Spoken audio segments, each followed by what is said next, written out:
नमस्कार।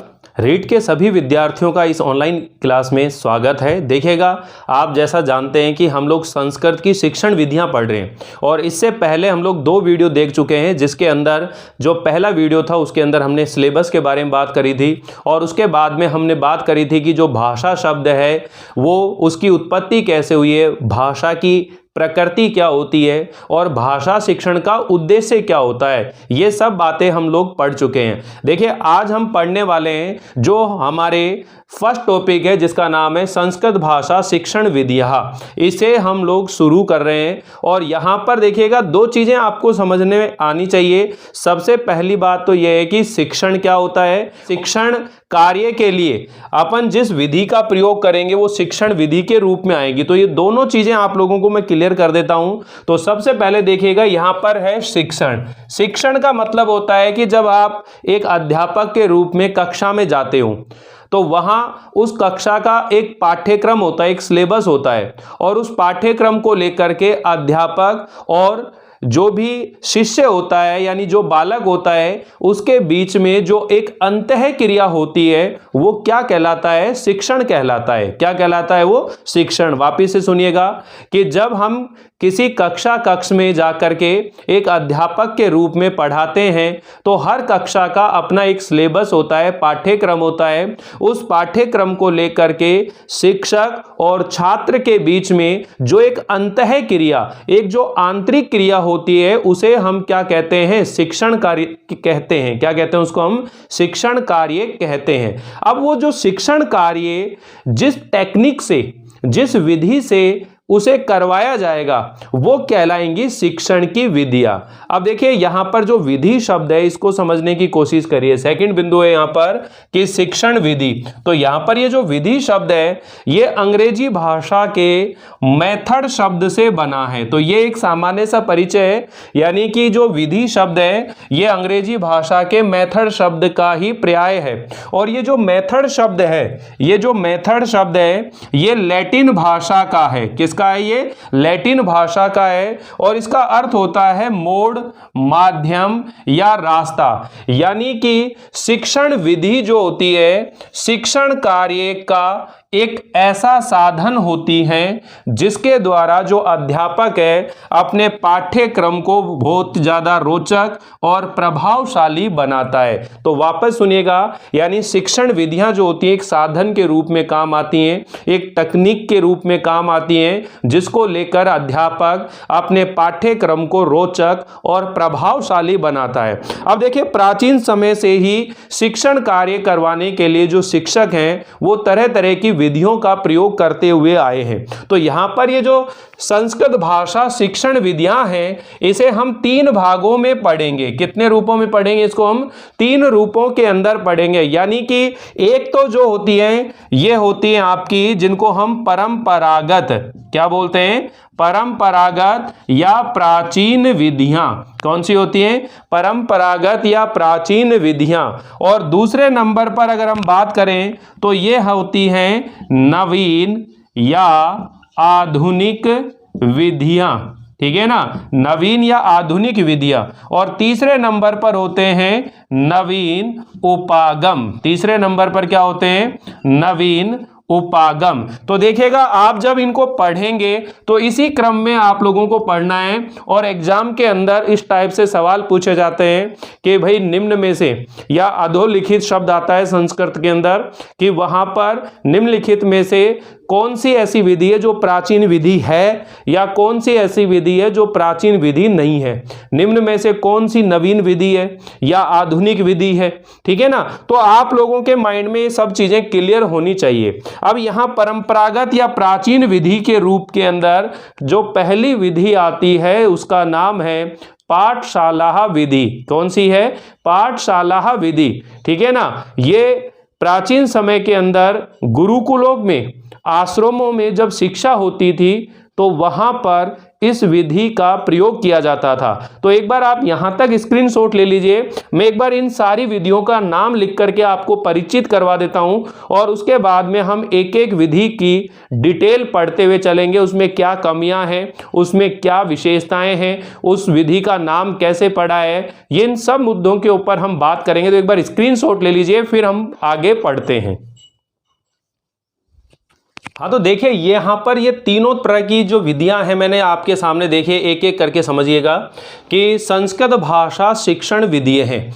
इनको कितने भागों में डिवाइड किया गया है, यानी तीन तरह से आप इनको पढ़ेंगे। सबसे पहले हम पढ़ेंगे परंपरागत या प्राचीन विधियां। परंपरागत या प्राचीन विधियों का मतलब क्या होता है, ये आपको समझ में आना चाहिए। यानी ऐसी विधियां जो प्राचीन समय में उपयोग में ली जाती थी, यानी जो परंपरागत है, ट्रेडिशनल जो मेथड है, जिसे हम प्राचीन समय के अंदर हमारे जो गुरुकुल चलते थे, हमारे जो आश्रम चलते थे, वहां पर इन विधियों का उपयोग किया जाता था। तो ये परंपरागत या परंपरागत या प्राचीन विधियों के नाम से जानी जाती है। तो ये परंपरागत विधियां जो है या जिनको प्राचीन विधि कहते हैं, दो विधियां आप लोगों को ध्यान रखनी है। नंबर एक कौन सी है, पाठशाला विधि, जिसे गुरुकुल पद्धति के नाम से जाना जाता है, और दूसरी है व्याकरण अनुवाद, जिसे भंडारकर विधि के नाम से जाना जाता है। अभी हम पूरी डिटेल में पढ़ेंगे कि ये जो पाठशाला विधि है या जो गुरुकुल पद्धति है, इसको गुरुकुल पद्धति क्यों कहते हैं, इसे व्याकरण पद्धति के नाम से भी जाना जाता है।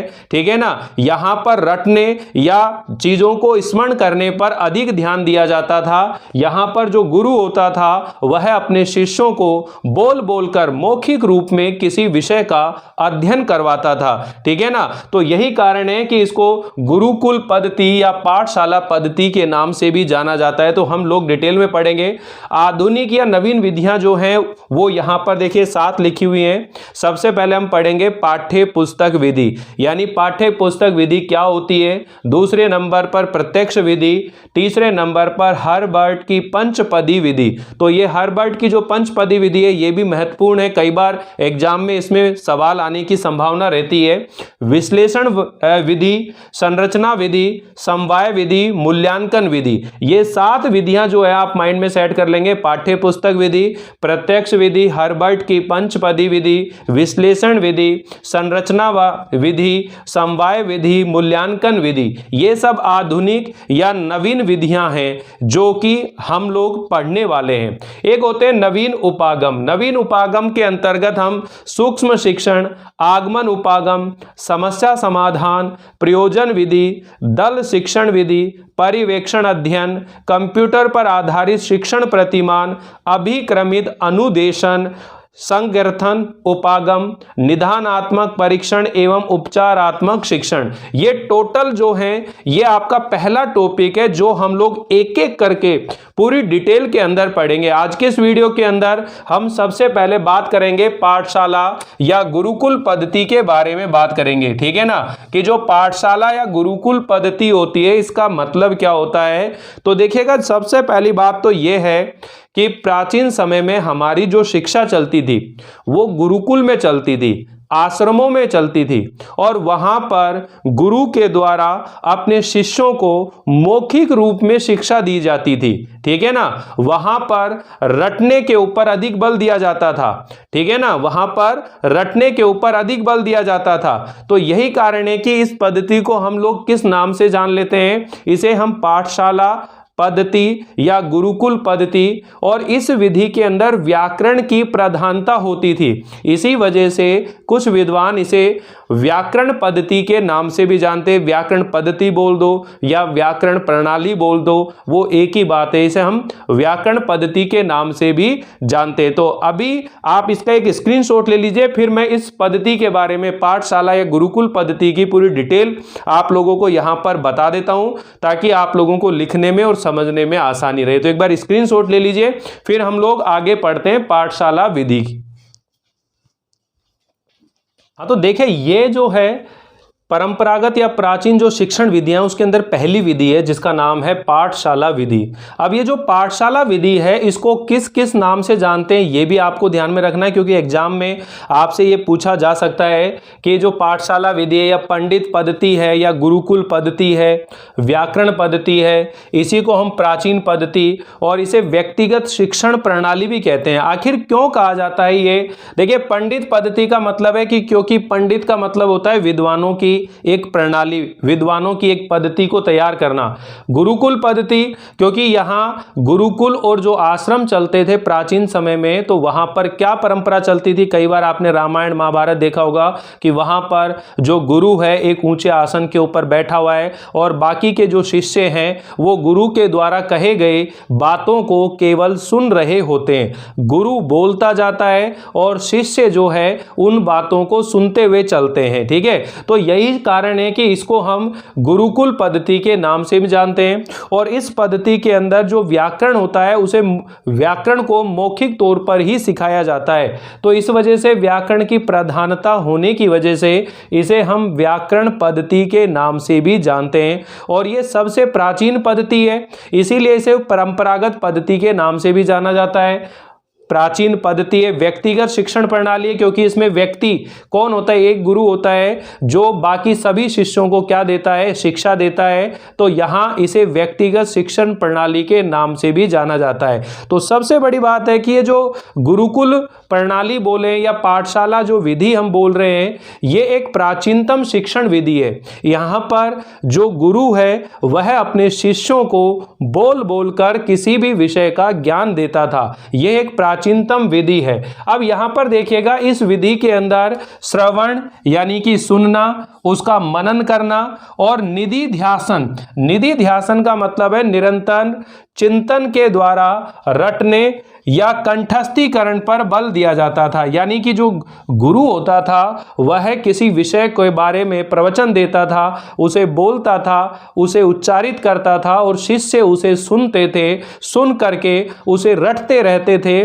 उसका मनन करते थे। ठीक है ना, निरंतर उसका चिंतन करते थे। तो ये क्या होगी, रटने की प्रक्रिया होगी, इसे हम कंठस्थीकरण कहते हैं। तो इस विधि के अंदर श्रवण, मनन और निधिध्यासन, ये तीन शब्दावली ध्यान रखना है कि इस विधि के अंदर श्रवण, मनन और निधिध्यासन के द्वारा रटने या कंठस्थीकरण पे अधिक बल दिया जाता है। और यहाँ ये जो प्रणाली चलती थी इस समय यहाँ पर शिष्य के लिए छात्र शब्द का प्रयोग किया जाता था। तो आपसे पूछा जा सकता है कि पाठशाला विधि के अंदर जो बालक है या जो विद्यार्थी है उसके लिए किस शब्द का प्रयोग किया जाता था, छात्र शब्द का प्रयोग किया जाता था।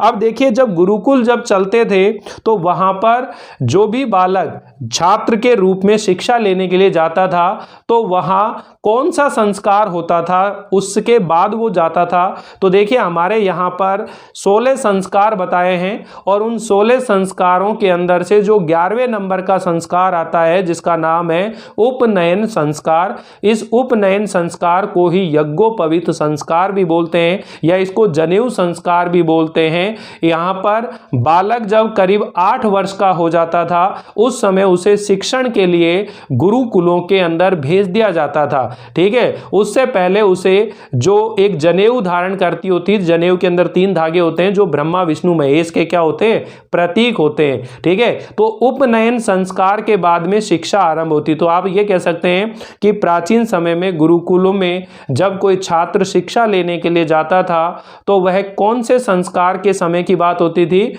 यानी उपनयन संस्कार। उस उपनयन संस्कार को ही यज्ञोपवीत संस्कार बोलते हैं, उसी को हम जनेऊ संस्कार बोलते हैं और ये 11वें नंबर का संस्कार होता है। ठीक है, तो यहां पर देखिएगा इस विधि के अंदर आपको बात मालूम चल रही है कि रटने पर और स्मरण करने पर विशेष बल दिया जाता है, क्योंकि यहां पर केवल ये गुरु के द्वारा किसी विषय को पढ़ाया जाता है और बाकी जो छात्र होते हैं वो केवल सुनते हैं, केवल क्या करते हैं, सुनते हैं और सुनने के बाद उसी चीज को क्या करते हैं, उच्चारण करते हैं। तो हमारी भाषा शिक्षण के जो 4 कौशल हैं, ठीक है ना। भाषा शिक्षण के जो 4 कौशल हैं, उन 4 कौशल में केवल 2 ही कौशलों का यहाँ पर विकास होता था। और वो 2 कौशल कौन से हैं, यानी कि एक तो सुनने की बात हो रही है तो श्रवण कौशल हो गया, और सुनी हुई बात को ही वो बोलते थे, उसे हम क्या कहते हैं, संभाषण। ठीक है ना, उसे हम क्या कहते हैं, संभाषण कौशल। ये 2 ही कौशल विकसित होते थे। लेकिन जो पठन कौशल है या जो लेखन कौशल है, ये 2 कौशल जो है कम विकसित होते थे। तो यहां पर देखिएगा, ये लाइन लिख रखी है कि शिष्य के लिए छात्र शब्द का प्रयोग किया जाता था। इस विधि में रटने और स्मरण करने पर विशेष बल दिया जाता है। इससे स्मरण शक्ति का क्या होता है, विकास होता है। स्मरण शक्ति का विकास होता है।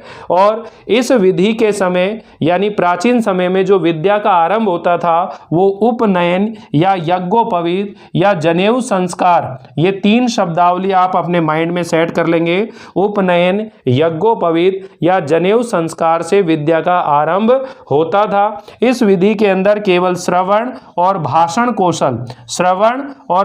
कौशल का ही विकास होता था, लेकिन जो पठन और लेखन कौशल है उसका पूर्ण विकास नहीं हो पाता था। तो एक तरह से यहाँ पर देखिएगा, अगर हम इस विधि के कमियों के बारे में बात करें तो ये एक मनोवैज्ञानिक विधि नहीं है, क्योंकि मनोविज्ञान कभी भी रटने के ऊपर बल नहीं देता है। मनोविज्ञान हमेशा चीज़ों को समझकर सीखने के ऊपर बल देता है, लेकिन इस विधि पर रटने पर बल दिया जाता है। इस वजह से हम कह सकते हैं कि यह एक वैज्ञानिक विधि नहीं है, यानी कि मनोवैज्ञानिक विधि नहीं है। ये प्राचीन विधि जरूर है, लेकिन ये मनोवैज्ञानिक विधि नहीं है, क्योंकि इसमें रटने के ऊपर अधिक बल दिया जाता है। और जब रटने के ऊपर अधिक बल दिया जाता है तो उस व्यक्ति का जो दृष्टिकोण होता है वो बिल्कुल संकीर्ण दृष्टिकोण हो जाता है। उसका जो ज्ञान होता है वो केवल एक कूप मंडूक, एक कुएं के मेंढक की भांति अल्प ज्ञानी बनकर ही रह जाता है। यही कारण है कि इस पद्धति को एक मनोवैज्ञानिक पद्धति नहीं माना जाता है। ठीक है, और कई जो संस्कृत विद्यालय हैं वहाँ पर इस विधि को स्वीकार करा जाता है, लेकिन वो भी इस बात का समर्थन करते हैं कि इस विधि के अंदर कुछ सुधार होना चाहिए। और आज विद्यालयों के अंदर जो 6 कालांश चलते हैं, 5 कालांश चलते हैं, उनके अंदर अगर हम बात करें तो वहाँ पर इस विधि का प्रयोग करना संभव नहीं है, क्योंकि कम समय मिलता है और उस कम समय के अंदर चीज़ों को रटा रटा करके याद करवाया जाए, ये संभव नहीं है। इस वजह से इस विधि का बहुत कम प्रयोग किया जाता है। ठीक है, तो यहां पर देखिए इस विधि का उद्देश्य भी है कि ये जो पाठशाला विधि है, ठीक है, इसका उद्देश्य क्या है कि जो संस्कृत भाषा के ग्रंथ हैं, संस्कृत भाषा की जो रचनाएं हैं, उनका अध्ययन करना इस विधि के माध्यम से। दूसरा है कि एक आदर्श पंडित का निर्माण करना, पंडित मतलब विद्वान, एक आदर्श विद्वान व्यक्ति का निर्माण करना। और जब वहां उनका कभी शास्त्रार्थ होता था तो रटी हुई चीजें जो हैं उनके बल पर वो शास्त्रार्थ अच्छे से कर सकता है। यानी कि हम ये भी कह सकते हैं कि जो उन्होंने प्रशिक्षण लिया है उसका स्थानांतरण, प्रशिक्षण का स्थानांतरण होता है। यानी कि गुरु के द्वारा बालक जो ज्ञान सीखता है उसे शास्त्रार्थ वगैरह, जब 2 विद्वानों के बीच में किसी विषय को लेकर डिबेट होती है तो उसे क्या बोला जाता है, शास्त्रार्थ बोला जाता है। तो वहां पर वह अपने ज्ञान का क्या करता है, उपयोग करता है। इसे ही हम प्रशिक्षण जो है स्थानांतरण कहते हैं। ठीक है ना, तो यहां पर देखिएगा एक आदर्श पंडित का निर्माण करना इस विधि का उद्देश्य है। और शुद्ध उच्चारण का सामर्थ्य विकसित करना, यानी गुरु शब्दों का या वाक्यों का शुद्ध उच्चारण करता है और जो उसके छात्र होते हैं वे उनको सुन करके और उसका अनुकरण करके और शुद्ध उच्चारण करने का उनके अंदर सामर्थ्य विकसित किया जाता है। और स्व अध्याय के प्रति रुचि उत्पन्न करना, यानी स्वयं अध्ययन करे,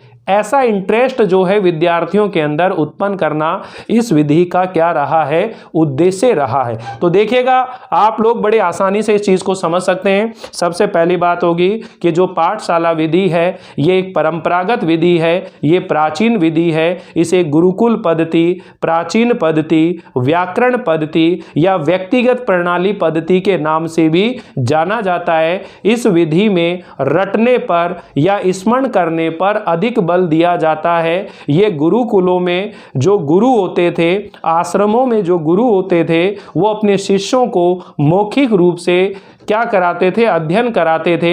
उस समय इस विधि का क्या किया जाता था, प्रयोग किया जाता था। तो आप लोगों को सिर्फ यह ध्यान रखना है कि यहाँ पर ये कौन सी विधि है, प्राचीन विधि है, परंपरागत विधि है। इस विधि की खास बात क्या है कि इसमें रटने और स्मरण करने पर विशेष बल दिया जाता है। यहाँ पर जो विद्यार्थी होता था वह आत्म अनुशासित होता था, स्वयं अनुशासित होता था, सेल्फ डिसिप्लिन जिसको बोलते हैं। आजकल के विद्यार्थियों के अंदर ये सेल्फ डिसिप्लिन नहीं रहा है, ठीक है ना। यही कारण है कि हमारे समाज का जो स्वरूप है धीरे धीरे बदलता जा रहा है। अगर विद्यार्थियों के अंदर सेल्फ डिसिप्लिन आ जाए, आत्म अनुशासन आ जाए, तो वह अपने जीवन में अच्छी उन्नति कर सकता है। तो यहाँ जो समय था गुरुकुल में, वहां पर विद्यार्थियों को आत्म अनुशासन सिखाया जाता था, ठीक है। रटने पर और स्मरण करने पर विशेष बल दिया जाता था ताकि उनकी स्मरण शक्ति को क्या किया जा सके, विकसित किया जा सके। यहां पर अभिव्यक्ति के जो दो कौशल हैं, यानी कि एक तो संभाषण कौशल है और एक श्रवण कौशल है, यानी कि सुनना और संभाषण यानी भाषण करना, बोलना, ये दो ही कौशलों को क्या करा जाता है, विकसित किया जाता है। तो देखिए आज के इस वीडियो के अंदर हम यहाँ पाठशाला विधि को पढ़ें और अगला जो नेक्स्ट वीडियो आएगा उसके अंदर परंपरागत विधि की जो दूसरी विधि है जिसको हम व्याकरण अनुवाद विधि कहते हैं, व्याकरण अनुवाद विधि को ही भंडारकर विधि के नाम से भी जाना जाता है। तो अगले वीडियो के अंदर हम उस दूसरी विधि के बारे में बात करेंगे। और ध्यान रखिएगा ये जो पाठशाला विधि है, इस पाठशाला विधि के भी कई उपभेद होते हैं जो आप लोगों को पढ़ने को मिलेंगे। तो जुड़े रहिए, बने रहिए। अगर वीडियो आपको अच्छा लगे तो लाइक कीजिए, शेयर कीजिए और अगर चैनल पर पहली बार आए हैं तो चैनल को सब्सक्राइब जरूर कीजिए ताकि आपको समय पर नोटिफिकेशन मिलते रहें।